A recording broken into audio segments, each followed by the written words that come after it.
So much to do, so little time. During the two-day event, President Moon will have to carry out multiple meetings on the side.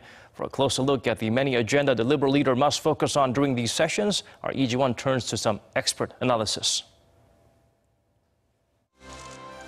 Every year, world leaders gather at the G20 summit to discuss the world's most pressing issues.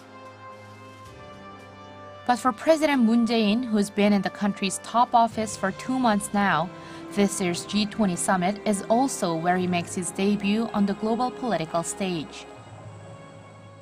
And among the numerous topics covered during the two-day event, there are some issues that stand out as particularly important for South Korea and President Moon.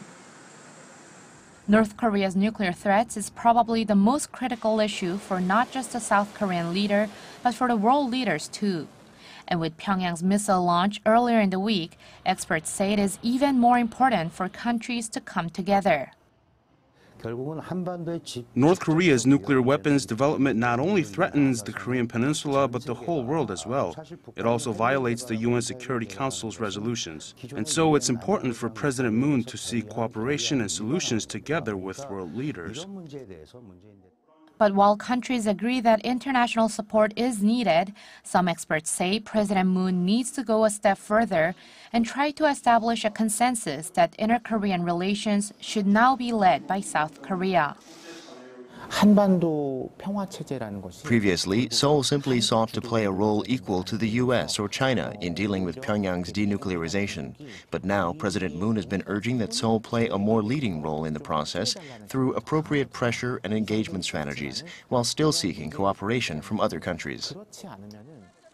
The expert added that this point has been stressed and agreed on during the first South Korea-U.S. summit last week.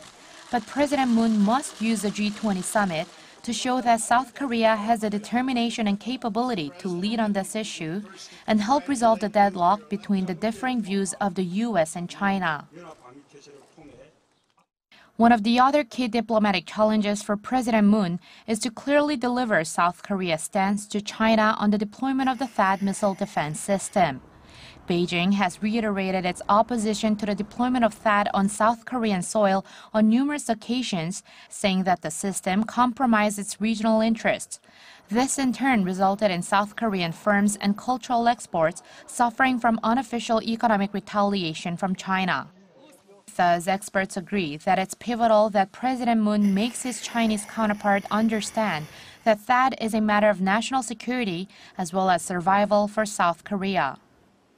It's the first time the leaders are meeting, and with President Moon delivering our stance and listening to China's opinion in person, it is hoped that the two countries can develop a more constructive and future-oriented relationship.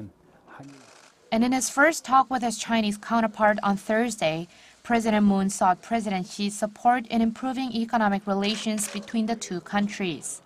While Xi continued to hint that Seoul should remove the THAAD battery, saying he cannot ignore the Chinese public's concerns, some experts say that the talk was not altogether unproductive. China's response was somewhat expected. Despite the negative response, President Moon's will to bring up this issue was significant. Although no clear solution came out from the talk, I believe the mutual trust and respect established between the two leaders will bring a brighter future.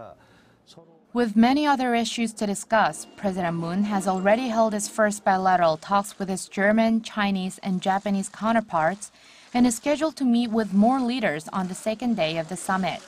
Experts say the leaders' evaluations of Moon could be significant for future relations. If the leaders have a positive evaluation of President Moon, such as seeing a very rational or gentle side of him, it's likely for them to think of him as a very trustable partner and possibly increase the roles South Korea can play in the international society.